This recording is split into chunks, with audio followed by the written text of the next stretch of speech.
de la révision constitutionnelle. Je lui ai dit qu'on ne peut pas réviser la constitution d'un pays occupé. On ne peut pas réviser la constitution d'un pays occupé. On les libère d'abord et puis on peut réviser.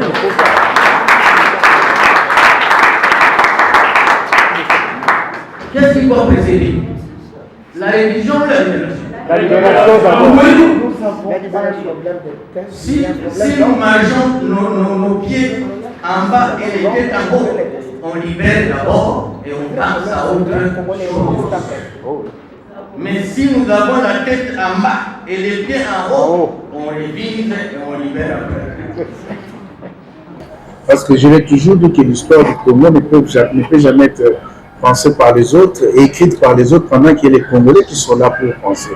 Et je crois que les lois sont prises en tenant compte des réalités sociopolitiques et culturelles dans un pays. Or, l'histoire récente de ces 30 dernières années dans notre pays nous a renseigné beaucoup de choses. Vous allez comprendre que sur le plan sécuritaire, il y a trop de problèmes. Il y a trop de problèmes, il y a trop de trahisons, il y a un plan conçu par les États-Unis depuis 1994 avec les génocides rwandais qui a donné prétexte aux Rwandais d'entrer chez nous et déstabiliser notre armée depuis, déstabiliser notre administration. Vous savez que de l'ordre du point de vue conjoint entre le chef de l'État et le président français Macron, et c'est lui qui l'a reconnu. Il a dit que ce n'est pas le problème de la France, encore moins de l'Union européenne, si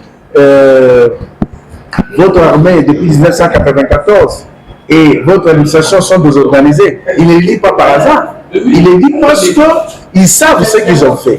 Vous comprenez? Et il y a le problème de mixage et brassage qui aujourd'hui nous apporte beaucoup de traîtres qui, les jours sont congolais, mais la nuit ils ont d'autres nationalités. Il y a notamment la question liée à la nationalité. Il y a autant de questions et cette constitution est truffée de beaucoup de problèmes qui n'arrangent pas la situation du Congo et des Congolais. Vous comprenez? Il y a au total 42 dispositions constitutionnelles qui dérangent et qui nous poussent aujourd'hui à vouloir penser profondément, nous poser des questions s'il faut seulement réviser ou il faut la changer. Et moi, je pense à mon humble avis que cette constitution doit être changée au lieu d'être révisée parce que tout ce que nous sommes en train de vivre, conçu par les multinationales et les ennemis du Congo, est justement à la base de ce que nous pensons comme situation. On va peut-être, il y a des gens qui vont vous dire non, ce n'est pas les lois ou la constitution qui fait que la gestion ne soit pas bonne. Mais non. Il faut dire que lorsque les prémices sont mauvaises, les conclusions aussi seront toujours mauvaises. Et je demanderai aux Congolais de prendre tout le temps de réfléchir sur les questions profondes qui traversent notre pays, qui vont nous amener à changer cette constitution et non à la réviser.